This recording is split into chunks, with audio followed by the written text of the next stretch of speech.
Well, did you miss football yet? Spring practice is on the horizon. Let's go.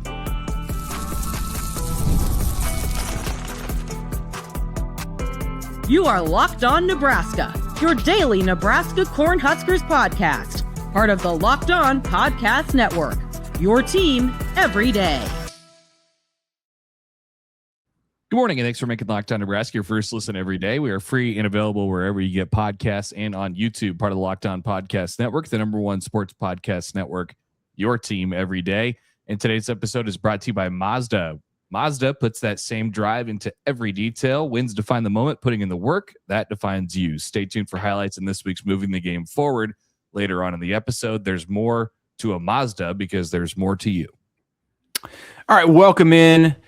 Hello, it is the Locked On Nebraska podcast. This is Monday. I am Mitch Sherman from The Athletic. Connor Happer of 1620 The Zone is right here along with me. The Super Bowl is over.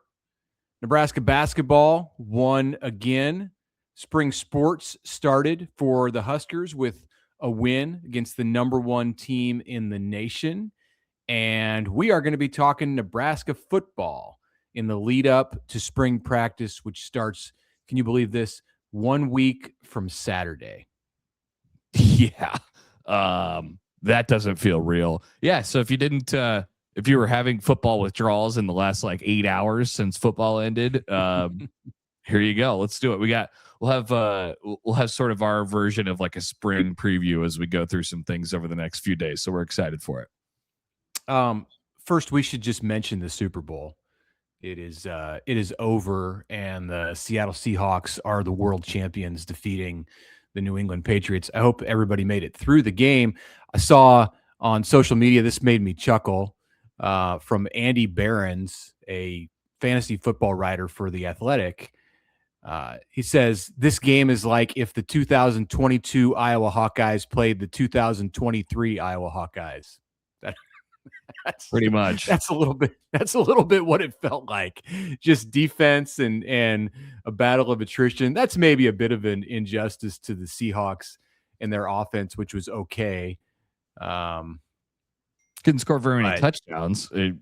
There wasn't a touchdown until late in the third quarter, I believe. Kenneth Walker, we've seen him on the Big Ten football fields. He was good for the Seahawks, but man, Drake May and the Patriots offense was brutal, and they were getting harassed all night by the Seattle front. Looked like the Huskers out there from last fall going against Michigan or Michigan State, one of those teams that had almost double digits in sacks, and it was even worse than that for New England.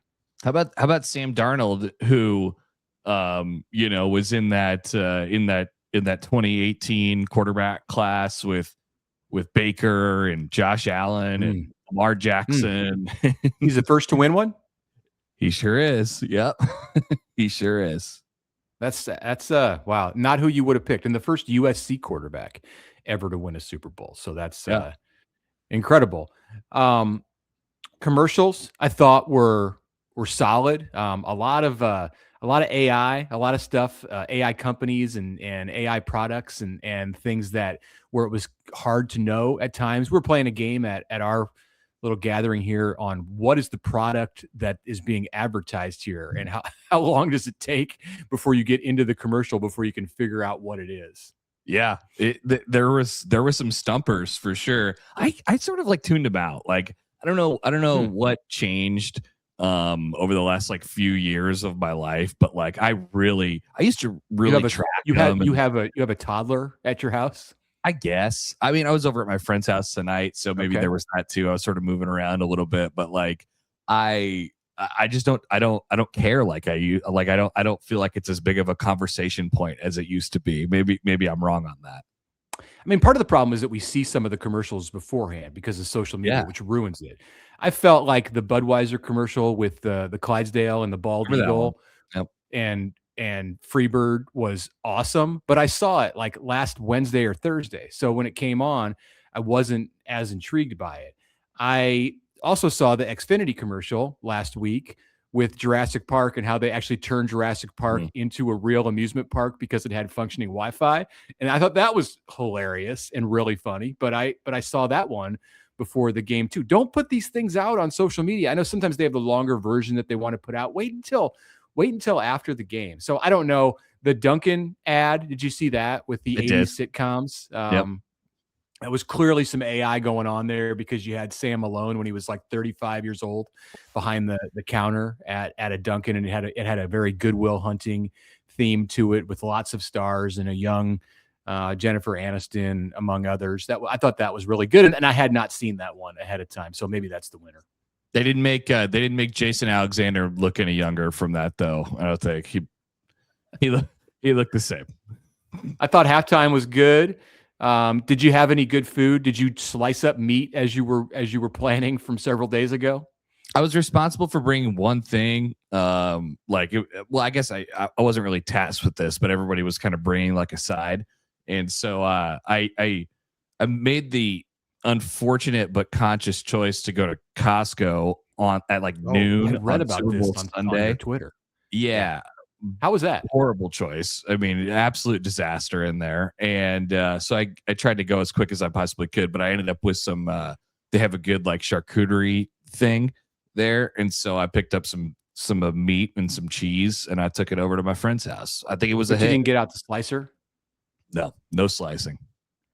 It was pre-sliced. I made a trip on Saturday down to South Omaha and went to Jacobo's, the grocery store there on 24th and L, and waited in a long line and got some carnitas and some really good salsa and some rice and beans.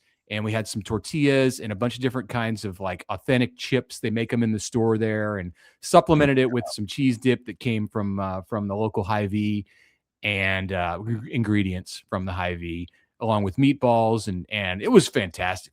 I made carnitas tacos, and I bought some enchiladas from the counter there at Jacobo's, and I didn't even eat those. So those are going to be on the menu for later this week. So that was a hit. That was better than the game. Nice. Always good to have a little extra. But yeah, football is gone. RIP football in 2025. Right. So let's do this for the next 2 weeks ahead of spring practice in Lincoln. We're going to go position by position or group by group, because there'll be a coaching segment of this too somewhere squeezed in. It'll be 8 conversations in 8 days about 8 areas of the Nebraska football team. We will not do this on Fridays because those are reserved for your mailbag questions. So batting leadoff today, of course, we're going to start with the quarterbacks, and we won't do this with every position, but we will with the quarterbacks because there are only 5 of them on the team. We're going to just tell you who everybody is and then go through some thoughts about this group. I don't know that we'll read every offensive lineman's name or defensive back's name, but with the quarterbacks, it's senior Anthony Colandrea, the newcomer from UNLV, sophomore TJ Lateef, the starter in Nebraska's last 4 games of the regular season, or the season, in 2025. Sophomore Daniel Kaelin, the transfer, ex-Husker, back in Lincoln, Bellevue West grad from Virginia. And the sophomore Bodie Sukup. Actually, that's 1, 2, 3. There's only 4 quarterbacks. Am I missing somebody? No, there's only 4 quarterbacks on the whole roster, including Sukup. Am I missing somebody? The walk-on. No, that is it. That's all that Nebraska has at the quarterback position. So I'll just say this: does Nebraska have enough quarterbacks in 2026 to make it through, to be comfortable with what's happening here? Well, I sure hope so. I mean, I hope you don't get to 4. I hope you don't get to 3. Well, really got 3. I mean, Sukup is going to be running your scout team, right? Yeah. Chances are you're going to need 2 at some point in the year. But yeah, that's all of them. Sukup, Lateef, Colandrea, and Kaelin. So yeah, I mean, I would not be concerned about how many of them there are. That's for sure. Right. You just want to stay healthy, though. You want to stay healthy, and obviously that goes without saying. You always want to stay healthy at every position. It is of prime importance to stay healthy at the quarterback position during this 5-week period that's ahead for Nebraska and spring practice, 6 weeks, including the spring break that's situated in the middle. So Is it as simple to say going into this thing that the new guy on the block comes in right away? He's the only upperclassman, Colandrea, that he's the leader. He's the one in the room that everybody's looking to from a player point of view. Does he? I think he has like that in his personality that it's natural for him. But how do you think that dynamic plays out when there's only one of your top three who are coming back from last season, and that guy is still 1 year down on campus? He was a true freshman 2 months ago.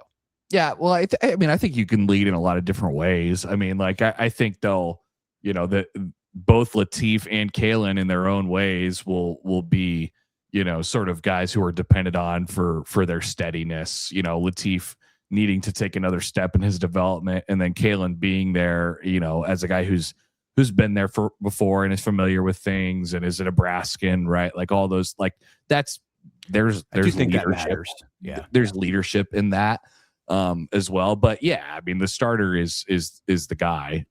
He's going to play in theory all of the snaps, all the important ones anyway for Nebraska this upcoming season. And yeah, the thing that you like about him is he's got that sort of personality.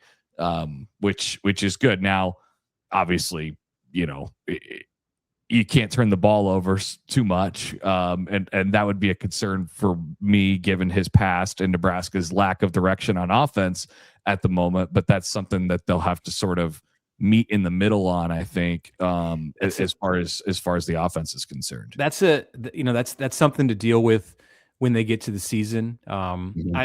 I wish that there was a way, and I think coaches wish that there was a way to, and you can work on it, but it's never something that, unless you really have a big problem. Let's just put it this way. When Nebraska had Jeff Sims in Matt Rule's first year, it wasn't like they went through the spring and saw that turnovers were going to be a big issue. He had been turnover prone in his past as well at Georgia Tech. But they didn't come out of the spring going, man, we really got to nip this thing. Like this is going to be anybody could have imagined. Yeah. And right. And you got into the season and it was a total disaster, like almost right from the start. Not almost, right from the start in week one at Minnesota, and then it imploded from there. So I think that like that is going to have to be ironed out if there are issues there when you get to September. Like you can work on ball security. You can do all kinds of stuff to make your offense, make him comfortable, Colandrea, in your offense. But like whether you have an issue with turnovers and whether that's something that he's kicked to the curb or not, we don't find out. We don't find that out in February, March, April, any of these months. Like that, the true colors of that, they come out in September and October. Yeah, well, and they for sure have it, and we'll continue this conversation when we come back a little bit, but. They have an interesting player, that's for sure. And you're starting to think about like, oh, well, what if it goes right for him? What if it all comes together and it all sort of clicks? Like that is a possibility. And that could be something, a road that we go down here in the next segment as well. So we'll take a quick break and we'll discuss that further and plenty more coming up on the Locked On Nebraska podcast. But first, a word from FanDuel. The winter games are officially here. And if you're anything like us, I've been watching a little bit. You're locking in for events you only get to see on the biggest stage every 4 years. That's why we're following the winter games on FanDuel, because it just makes sense. From medal counts to individual events to finding your angle on sports that you care about most, FanDuel gives you more ways to stay connected to the action. Curling. Yes, that's right. We're talking about the drama of curling, speed skating. So if these niche sports sort of stick out to you, why not, cash in a little bit on the FanDuel Sportsbook? Take your talents to that level. The winter games are on, and there's no better way to follow them than with FanDuel. FanDuel, play your game.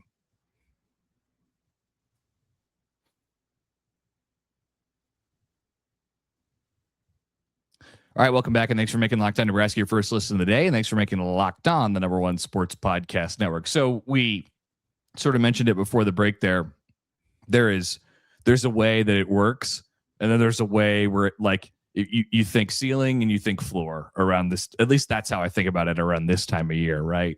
And it's funny because in my mind, I don't know which one, if they're to achieve one of them or, fall to the one of them. I don't know which one's more likely at this point, which feels scary to talk. Like, I think there's a way where this whole plan blows up in their faces with Colandrea, and then there's obviously a way where it can click too. So, right, yeah. When Nebraska's brought in a one-year quarterback to take the program, and attempt to take the program in a direction upward, coming out of, let's just say, a dark time. I'm like sorting through the research in my head here, and I think about Jeff Sims. I think about Tanner Lee. You can go all the way back and think about Sam Keller, and Casey Thompson was like the one okay one, but that season was such a disaster. They went 3-9. Yeah, I mean, it got fired in the third game, right? So yeah. So, Casey's year, yes, they went 4-8, and yeah, right. That was 2022, right? Right. I don't think that that's going to happen with Anthony Colandrea. I think Nebraska is. I think that he's a different guy, and it's not fair to Colandrea. He has nothing to do with Casey Thompson or Tanner Lee or any of those guys. So Jeff Sims, certainly. It's been tough to plug and play transfers for Nebraska in that kind of situation, but they've, in their history, they have plug and placed transfers. They did it with Zach Taylor, who was a starter for 2 years. So I taking history out of this and just looking at like what is the best case and worst case scenario for Nebraska. And you asked the question, like, you could see it going either way. Well, what's more likely?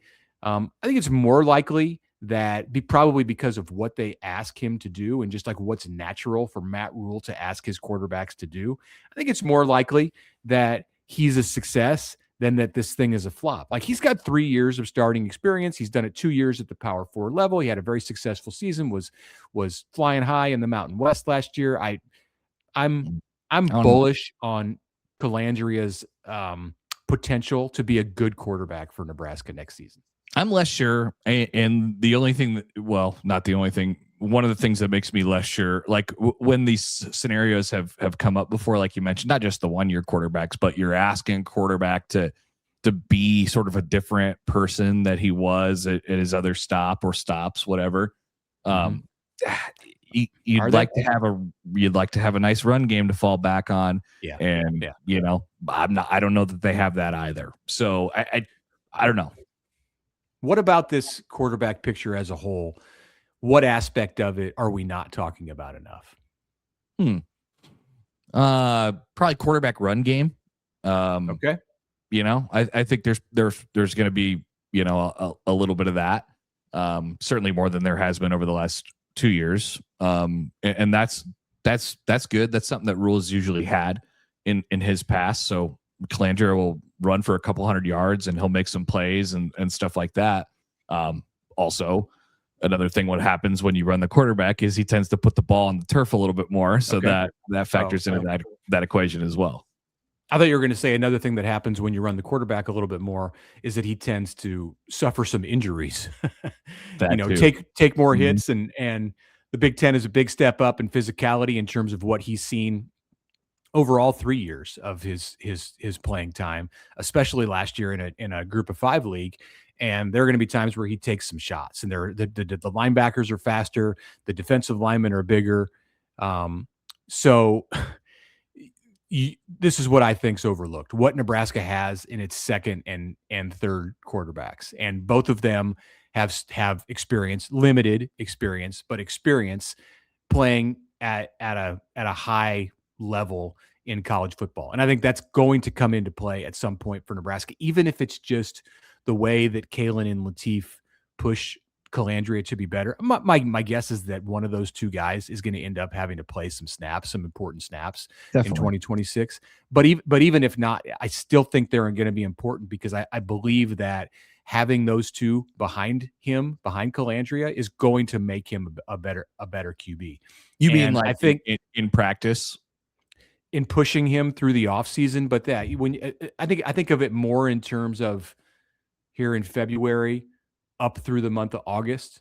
But yeah, there's a point in time in the season too where I don't think Nebraska's going to be in a spot where it's like, well, hey, if Right. Colandrea is struggling, then we got Danny ready to come in. I'm not talking about that. I'm saying like the next 6 months, it's going to be important. If he was there and there was nobody with experience and there was a true freshman or something like that, and that was it behind Colandrea, I just don't know that I just don't know that his offseason would be as good as as it has the ability to be, because those two are there and they're gonna pressure him, whether there's a legitimate chance or not that one of those two can beat him out.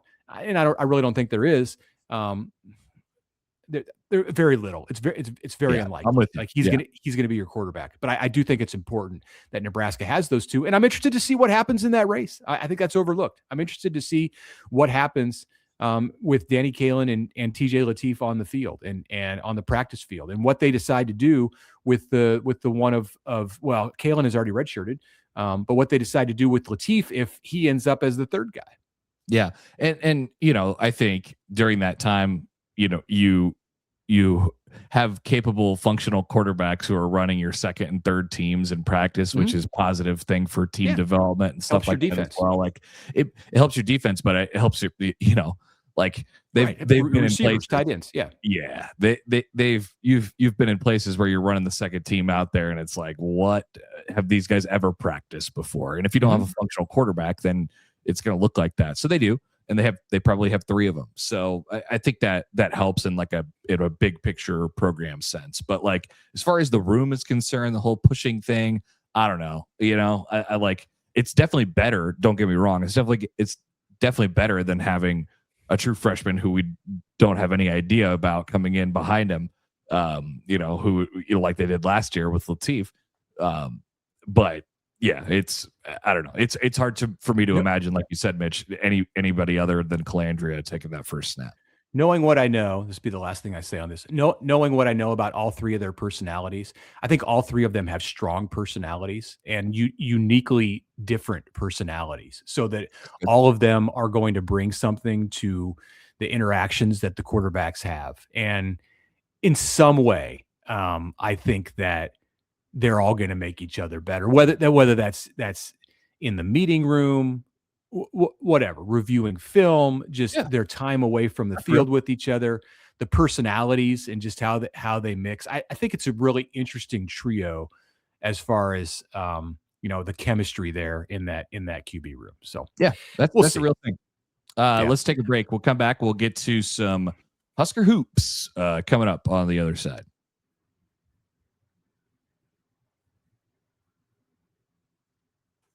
All right, a word right now from Wayfair, because the new year is here. Oh, yes, it is. It's 5 weeks into the new year, and it's the perfect time to reset your routine and refresh your space. If you're spending more time at home right now because maybe the weather is cold, or maybe it's really nice in February and you're spending time at home while it's 70 degrees outside, first of all, get outside, enjoy that, and then come back in, and you might as well love how it looks and feels in your house. That's why you should turn to Wayfair. It's a one-stop shop for getting your home back on track, from bedding and mattresses to storage solutions for every room. Wayfair makes it easy to start the year and continue through the year in a fresh way. Wayfair has all you need for a full home refresh in one place, whether you're updating your living room, organizing your space, upgrading your work from home setup.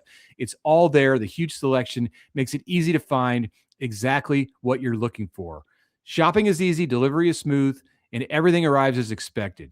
It honestly makes getting back into a routine feel a lot more manageable. So get organized, refreshed, back on track this year.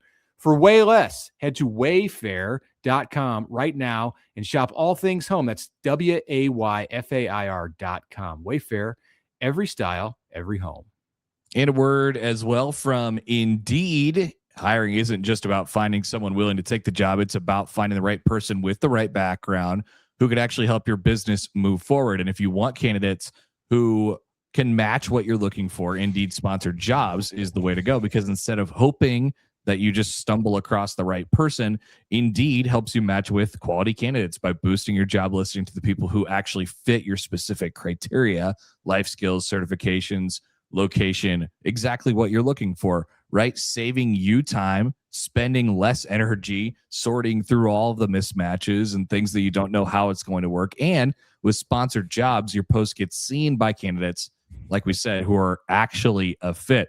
And here's a stat that says it all. In this last 30, 45 seconds, minute that I've been talking to you, companies like yours made 27 hires on Indeed, according to Indeed data worldwide. So if you're hiring, spend less time searching and more time interviewing candidates who check all of your boxes with Indeed sponsored jobs. Listeners of this show will get a $75 sponsored job credit to help your job get the premium status it deserves at Indeed.com/podcast, Indeed.com/podcast.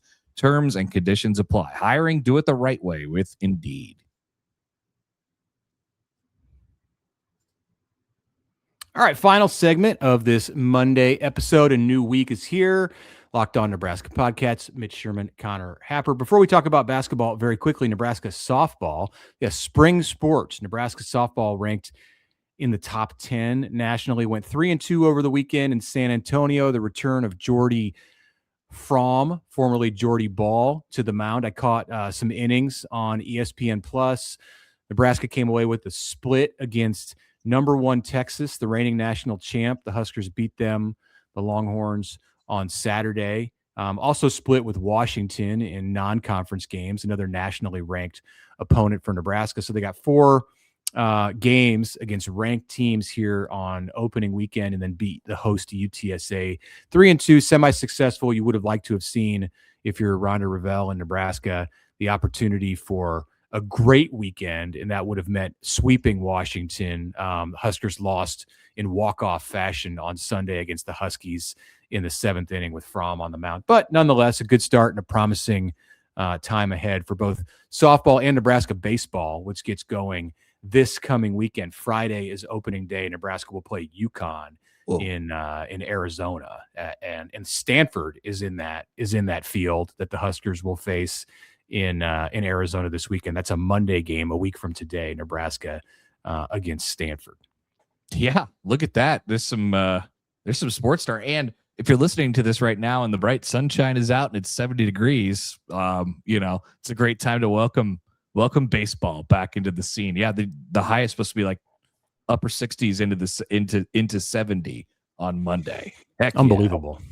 Doesn't sound like basketball weather, but it is basketball season. And on Saturday, Nebraska basketball was back on the court after a bit of a break, and the Huskers took care of business at the RAC. 80-68 Nebraska victory against Rutgers. The fans showed up to get their trading cards, and then some of them stayed for the game.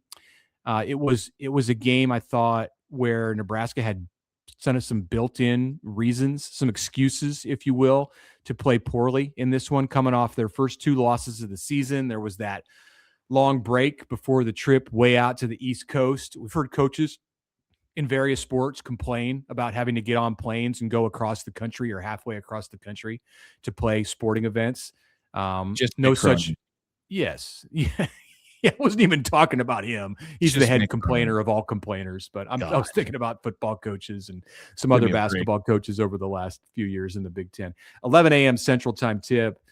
Could have been kind of sleepy for Nebraska. This was an opponent that has been struggling to win games, but no, none of that. Nebraska came out and led by 14 at half, and it was really never close in the second half. Rink Mast reemerged for Nebraska with 26 points and 8 rebounds. Yeah, and I think, well, that's probably headline number 1. But it's a good reminder, against teams who just don't look like they know what they're doing. They don't know who they are, or they're young, or whatever it might be.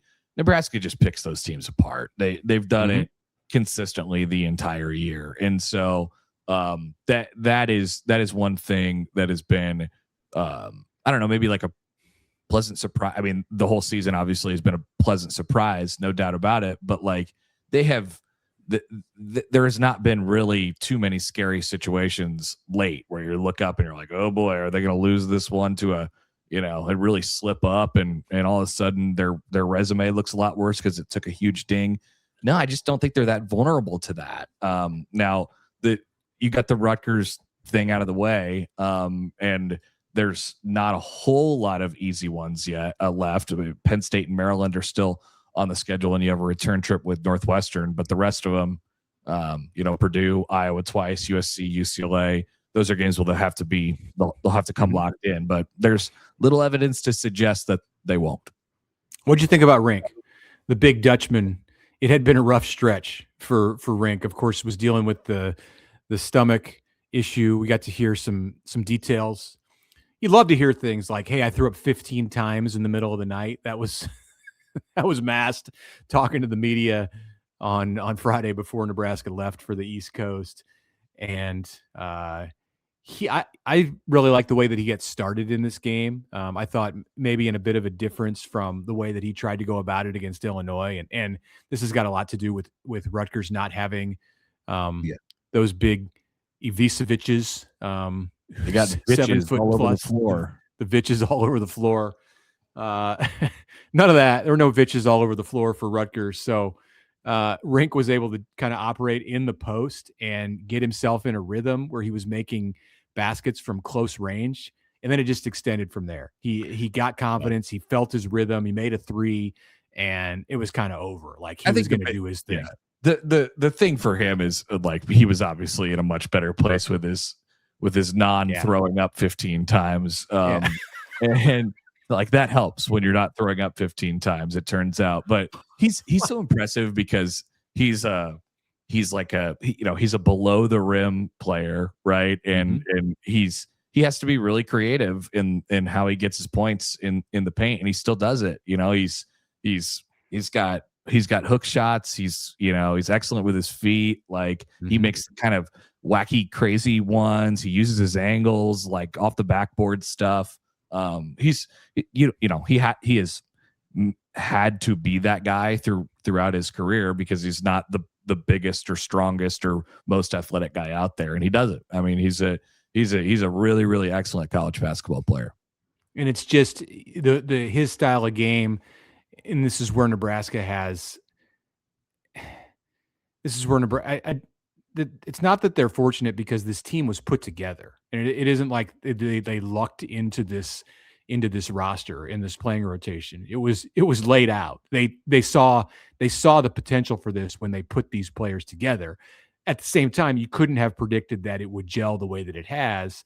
And Rink's style. He did get Mast back for an extra year. Right. I mean, that was unplanned. Yes. Yeah. I mean, it was planned a year ago, but it wasn't part of the grand plan when right. he came to Nebraska from Bradley. Well, in 25, 26, we're going to have these pieces around him, and this kid who redshirted the year before is going to emerge. And I mean, so, we're going to have somebody come back from Rhode Island after a transfer year. But what I'm saying is that like Rink and the way that he complements the other guys. I mean, the Cale Jacobson and Sam Hoiberg and Sanford and his shooting ability and cutting ability and what Frager does.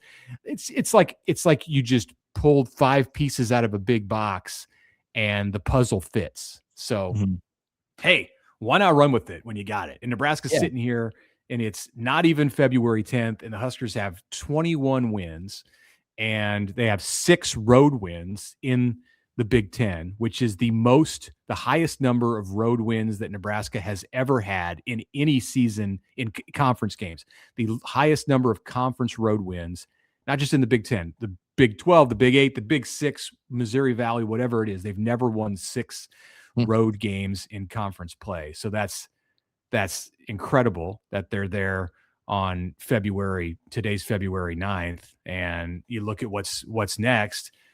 Nebraska's got Purdue. Purdue was ranked 12th last week. We'll see where the rankings are when the AP poll comes out on Monday. Purdue went 1-1 last week and pulled out a win against. No, Purdue went 2-0. Excuse me. It was Michigan State went 1-1. I believe Michigan State will stay behind Nebraska in the rankings.